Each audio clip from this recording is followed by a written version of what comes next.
Malaysia is a country of great economy and fastest growing economy. A key driver of its economic success has been the tertiary sector, which includes service such as financial service, professional service, education, tourism, and hospitality. Information and communication technology, transport, storage and communication, and business service. The sector has become increasingly important in Malaysia's economy in recent years.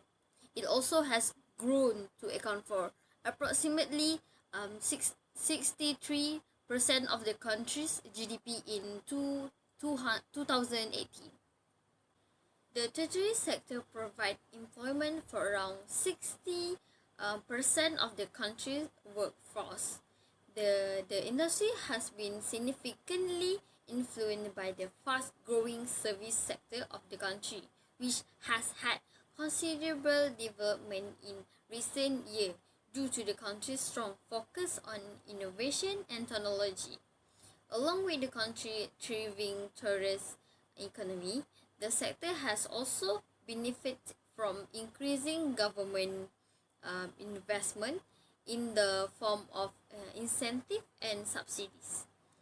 The Malaysian government has been actively promoting the development, such as the first one is Malaysia My Second Home MM2H program to attract foreign investment. The second one is Malaysia Digital Economic Cooperation MDEC to promote the growth of the digital economy. The outbreak of the novel coronavirus COVID-19 has had a devastating effect on the tourist sector worldwide, especially Malaysia. Healthy risks associated with the virus. Due to that, international travel has been restricted and flights have been cancelled, leading to a dramatic decrease in number of tourists travelling.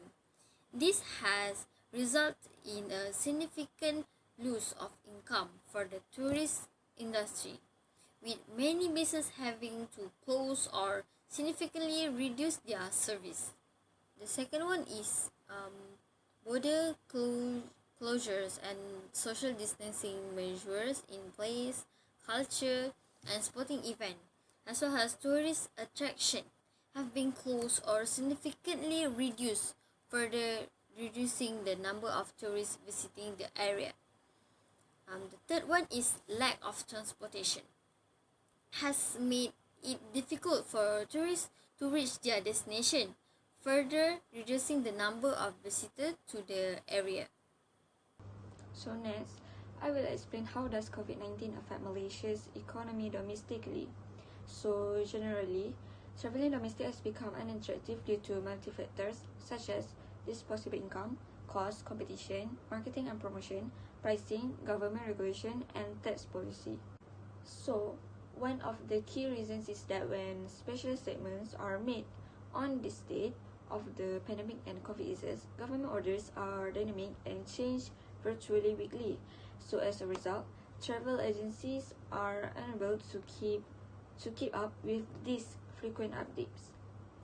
So next, the impact of epidemic is also being felt by Malaysia's main airlines due to extended movement restriction orders and continual travel bans for leisure activities. There were no tourists and tour companies were able to survive due to financial difficulties. So lastly, most of the restaurants, cafes, and small food operators were closed to avoid the unnecessary crowding as a result of the physical distancing policy and lockdown rules implemented in many countries. So, many sellers started a desire for the government to continue to provide incentives, tourism tax deduction, grants, and soft loans. as well as to implement tighter governance and compliance legislation to aid in reconstruction of the tourism industry. Hi, my name is FAQRUL and I'm going to talk about the macroeconomic problem in tourism sector for international. So travel and tourism are important sectors in Malaysia with direct and indirect links to many parts of the economy. The tourism industry has been severely impacted by the COVID-19 pandemic. Research into the COVID-19 tourism impacts is critical for developing recovery measures, monitoring and improving response strategies. This is unprecedented crisis a result from a natural disaster, a socio-political, economic and tourism demand crisis all the same time. The COVID-19 pandemic has devastated the world. The virus has infiltrated every aspect of the hospitality value chain. Tourism business around the world have gone from being relatively stable operation to facing potential bankruptcy as a result of loyal layoffs and negotiate pay cuts for others as happened in many countries.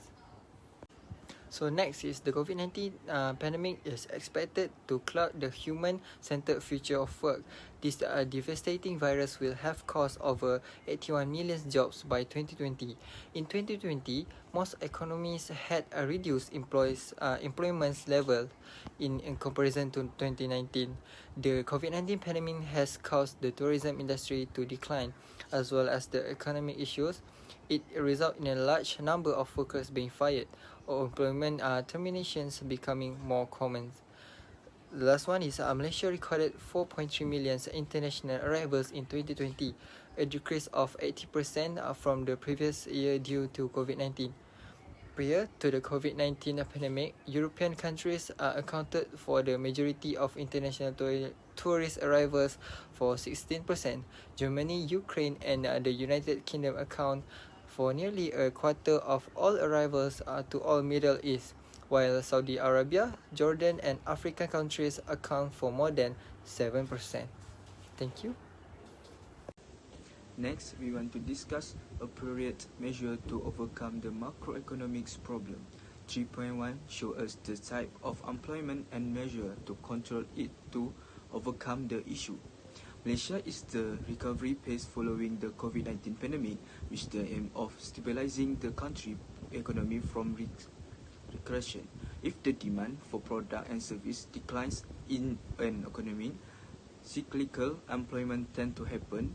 One strategy for cutting expenses is to lay off employees. This started happening because the Movement Control Order (MCO) restricted the operation of any economic activities during the country recovery phase. There were several measures that may be used to deal with Malaysia's macroeconomic of cyclical employment in the third sector.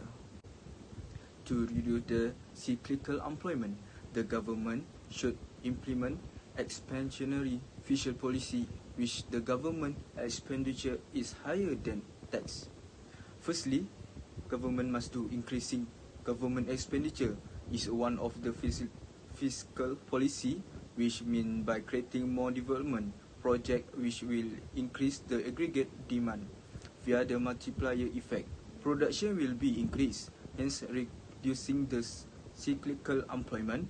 By placing strict limitation, the government allow foreign visitors to visit Malaysia. One of the requirements is that visitors from outside must self-quarantine at the ones have completed their vaccination.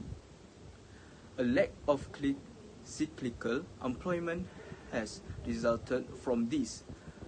This is due to the fact that employees are required to monitor after and manage foreign visitors. Secondly, the solution to the issue of cyclical employment is to implement a different fiscal policy that reduce tax reduction such as those in the insurance tax, good and service tax, sales tax, income tax or corporate tax will encourage investment and rise consumption of good and service. When price for good and service are reduced as side benefit of tax reduction, consumers will be directly influenced and be encouraged to spend more than usual. This might boost Malaysia's economic growth, which is severely impacted by the incident of COVID-19. Next, I will pass to Nur Aliya MAISARAH.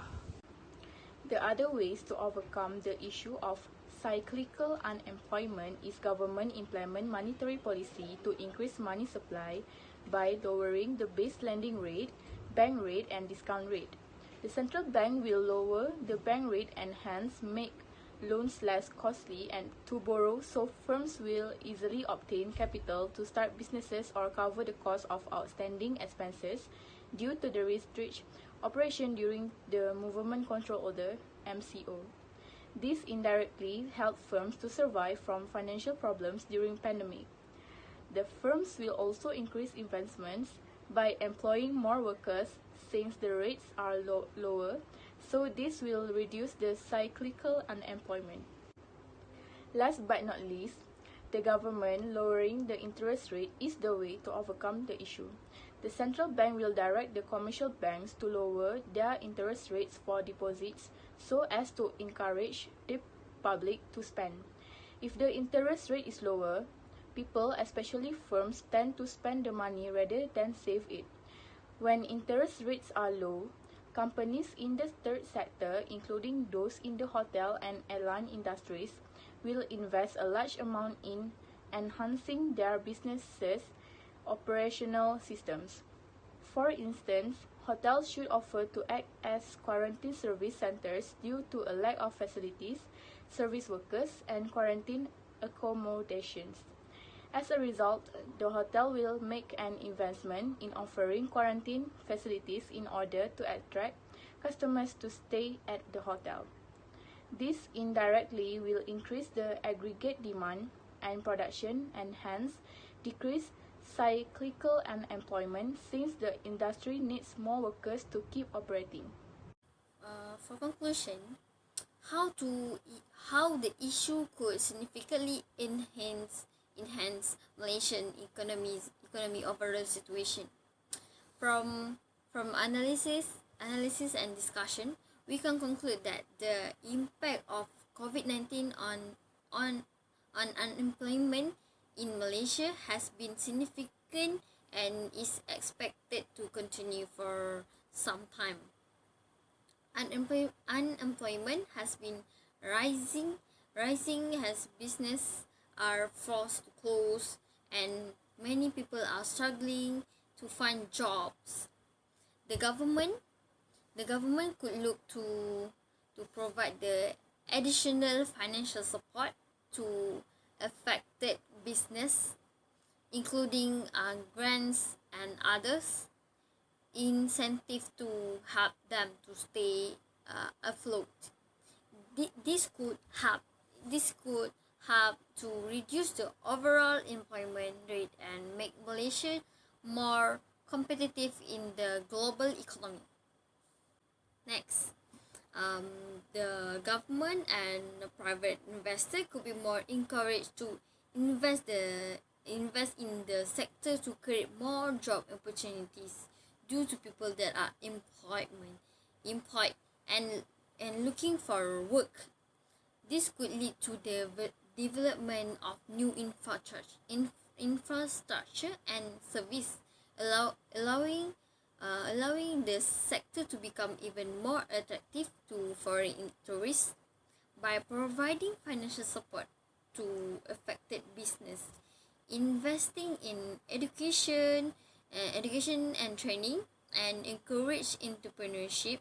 Malaysia could significantly enhance its economy.